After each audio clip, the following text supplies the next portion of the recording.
Who is the person that was captured on the video recording shooting Charles McCormick? My son. What's your son's name? Akeem. Can you take anything with him? Yes, sir. What was that? Murder weapon.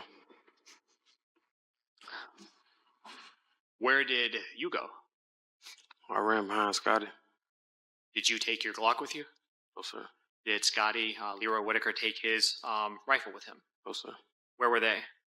Still in the car. New jail footage just surfaced showing Ksoo getting slammed to the ground, and he's looking rough. This comes right after his own father took the stand against him, and one of his close friends flipped too.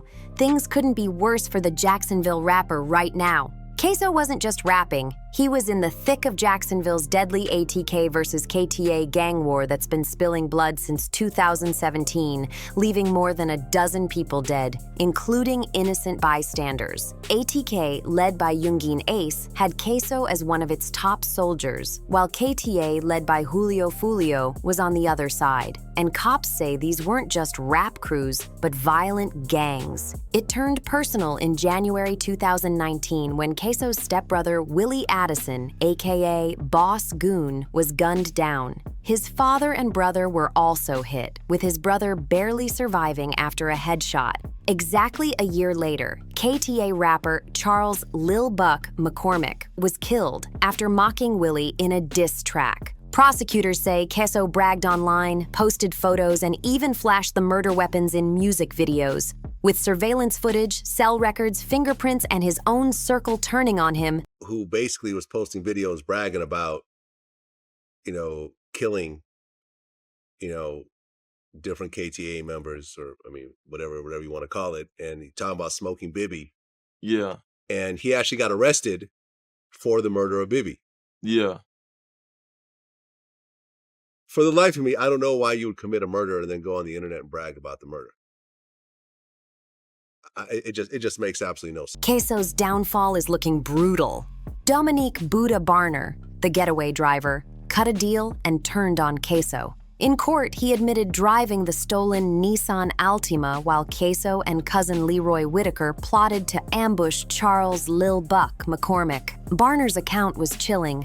Hours staking out McCormick's apartment, tailing him to a shopping plaza, and Ksoo hopping out with a rifle to chase him down. But the real bombshell came from someone Ksoo never saw coming, his own father, Abdul Robinson Sr., aka Blue. When she asks me over each year when I'm gonna come take her there, and I keep letting her down, then my 6-year-old son, when he asked me if I'm going to come to his football games, come take him fishing. My other 6-year-old, he asked me when I'm going to come see him, when he begging me, please come see me, Daddy. He want to teach me how to play the game, but he don't. On July 28, 2025, prosecutors showed dashcam footage of the murder and asked him to identify the shooter. After hesitating, Abdul Sr. broke down and named his son in open court. He'd taken a plea deal, cutting a possible 60-year sentence to 20 for helping the shooters escape and burn their clothes. He said he couldn't miss his 8-year-old daughter's daddy-daughter dance or his 6-year-old twins' football games. Under cross-examination, he admitted his testimony could send both sons to prison for life and said that might be worse than death. Social media went wild, with rappers and fans split between calling it betrayal and calling it accountability. Abdul Jr. Affected mentally by the shooting. Yes.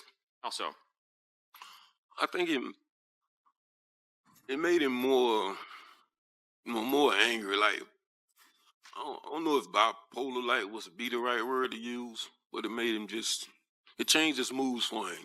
While Ksoo was battling for his freedom in court and dealing with his father testifying against him, he was allegedly fighting for his life inside jail too. That viral footage of him getting slammed? Just a glimpse of what's been going down behind bars. Locked up since September 2020, Ksoo's jail time has been filled with threats, abuse, and chaos. The first major incident hit on October 5, 2021. Surveillance caught a Duval County officer handcuffing Ksoo in his cell, then body slamming him onto concrete like it was WWE. officers claimed Ksoo threatened to kill them and was about to spit, but his family says the guard taunted him about his deceased sister, even threatening to rearrange his face. Ksoo's wrist was reportedly broken. No, this is the most hardest decision I've had to make in my life. That same evening, just an hour later, Ksoo's sister, Corinna Robinson, was shot in the face by a bail bondsman at a Jacksonville mall. Authorities called it an unrelated warrant arrest, but the family suspects something darker. In December 2024, Ksoo allegedly got beaten again while cuffed, saying online, "They try to kill my spirit." No official video surfaced, but his camp says the abuse hasn't stopped. In early 2025 pretrial hearings, Ksoo's lawyer accused the jail of mental abuse and unconstitutional isolation, saying he was locked on the 6th floor, the psych ward disciplinary unit. Reports say he was breaking down, not eating, not sleeping, and barely able to speak with his legal team. Imagine fighting for your life in court while the system allegedly breaks you before trial. By January 2025, he was moved back to general population, but the damage was done. And all this was happening while Jacksonville's deadly ATKKTA war raged, with Ksoo painted as a prime target. After Julio Foolio's 2024 murder, tensions were so high that some corrections officers allegedly decided to handle Ksoo themselves. I have diabetic. I'm diabetic. I'm high blood pressure.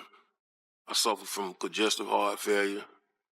I just found out June 25th that my kidneys is failing rapidly. Meanwhile, his own camp was collapsing. Yungeen Ace had reportedly spent hundreds of thousands on Ksoo's defense, even going broke, but co-defendants started flipping. Dominique Buta Barner testified in chilling detail, from stealing the getaway car to Ksoo jumping out with the rifle. His cousin Leroy Whitaker faced his own life sentence and wasn't staying silent either. Then came the ultimate betrayal. Abdul Robinson Sr., Ksoo's father, not only identified him as the shooter, he admitted driving behind a Burger King and burning the clothes after. His own son's freedom literally went up in smoke, and Abdul Sr. was the one holding the match. For Ksoo, already battered from alleged jail abuse, watching his own father point at him in court and call him a murderer had to be crushing. Abdul Sr. admitted it was the hardest thing I ever had to do, but said his health and younger kids came first. The defense tried to tear down both Abdul Sr. and Dominique Barner, painting them as deal cutters saving themselves. But prosecutors had more: surveillance footage, cell phone records, fingerprints, and Ksoo's own social media. His Instagram post showing McCormick's photo with the caption "Bye Bye Bye" became damning evidence, along with Yungeen Ace's track where he rapped, "Ksoo, go kill him." And was there a plan at that point in time for what was going to happen next? Yes, sir. And what was that plan? Well, they were going to ambush him as soon as he got in the vehicle. So, ambush who? Charles McCormick. And when you say ambush, what does that mean?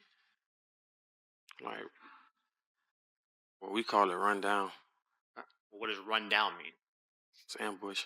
On July 31st, 2025, after just over 3 hours of deliberation, the jury found Ksoo guilty of first-degree murder. His cousin, Leroy Whitaker, was also convicted. Both face life without parole. Now, the viral footage hitting timelines reportedly shows Ksoo's current state: a man crushed by the system, betrayed by blood, and worn down by years of isolation and alleged beatings. And it's sparking a much bigger conversation about Jacksonville's cycle of violence. The viral footage hits hard because it shows the human cost.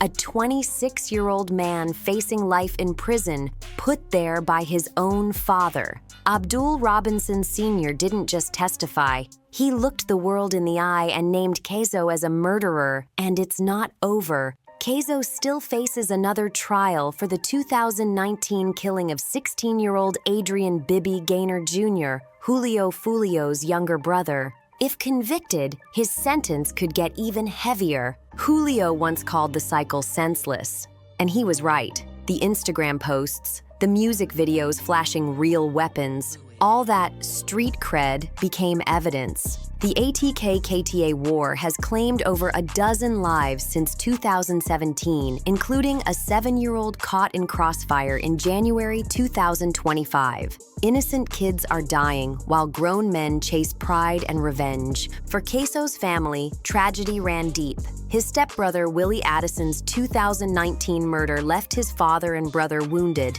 and instead of stepping back, they went deeper into war.